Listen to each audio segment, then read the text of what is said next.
بہت سال پہلے کی بات ہے، کسی جنگل میں ایک نیم کا پیڑ تھا۔ اس پیڑ پر بہت زیادہ ساری کوئلیں آ کے نمولی کھایا کرتی تھیں۔ ایک دفعہ پیڑ پر ایک بندر آیا۔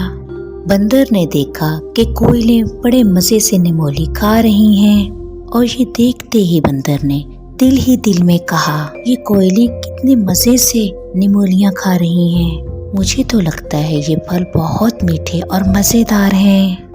مجھے بھی ان پھلوں کو چکھ کے دیکھنا چاہیے، یہ کتنے مزیدار ہیں۔ بندر نے کچھ نمولی توڑی اور اپنے منہ میں ڈال لی۔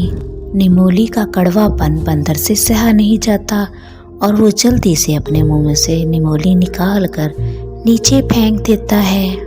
اتنے کڑوے پھل کوئی کیسے کھا سکتا ہے؟ مجھے تو لگتا ہے کوئل بڑی مجبوری سے ان پھلوں کو کھاتی ہیں۔ انہوں نے کبھی ان میٹھے میٹھے پھلوں کا مزہ ہی نہیں لیا ہوگا۔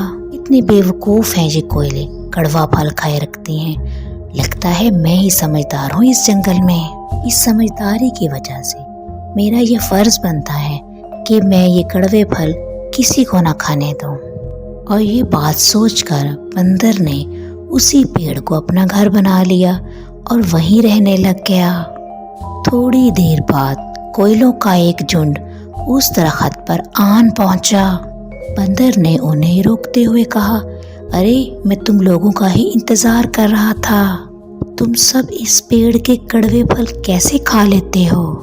اور تمہیں پتہ ہے ندی کے پار والے پیڑوں پہ ابھی تازہ تازہ امرود لگے ہیں اور بہت مزیدار اور میٹھے ہیں۔ تم سب کو ان کڑوے پھلوں کو چھوڑ کر ان میٹھے پھلوں کو کھانا چاہیے۔ ان کوئلوں میں سے ایک کوئل نے کہا، لیکن بندر بھیا، ہمارے بزرگوں نے ہمیں یہی کھانے کی صلاح دی تھی۔ تمہارے بڑے لگتا ہے بیوقوف تھے جو ایسے پھل کھانے کی تم لوگوں کو صلاح دیتے تھے۔ لگتا ہے بندر بھیا صحیح بول رہے ہیں، اور ہمیں سے پھلوں کو اپنی خوراک بنانا چاہیے۔ یہ کہہ کے کوئلیں وہاں سے چلی جاتی ہیں۔ بندر اپنی سمجھداری پہ بہت خوش ہو رہا تھا۔ تبھی درخت نے آواز لگا کر بندر سے کہا، تم نے کوئل کو میرے پھل کھانے سے کیوں منع کر دیا؟ اور میں اب اکیلا پڑ جاؤں گا، اور یہ سب کچھ تمہاری وجہ سے ہوا ہے بندر۔ تمہیں کوئلوں کو نمولیاں کھا لینے دینی چاہیے تھی اور انہیں نہیں روکنا چاہیے تھا۔ ارے چپ کرو بیوقوف پیڑ، ایک تو کڑوے کڑوے پھل دیتے ہو اور اوپر سے اتنی اکڑ دکھاتے ہو۔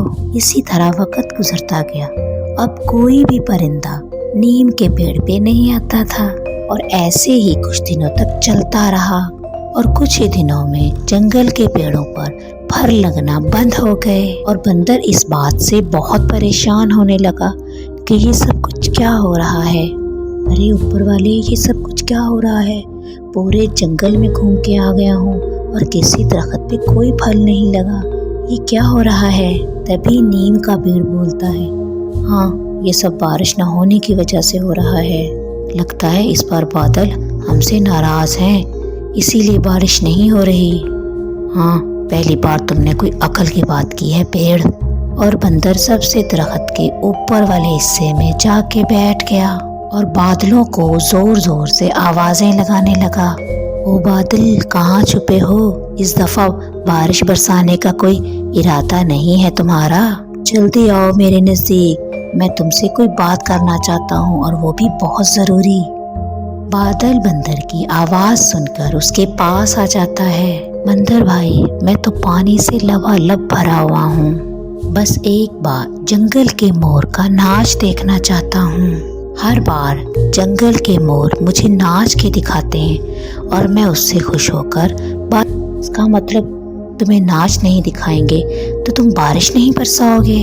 نہیں، بالکل بھی نہیں۔ جب تک میں ان کا ناچ نہیں دیکھوں گا میں بارش نہیں برس کر دیا۔ اب یہ جنگل کے موروں کو کیا ہو گیا؟ انہوں نے اپنا ناچ کیوں بند کر دیا؟ لگتا ہے مجھے انہیں جا کے سمجھانا پڑے گا۔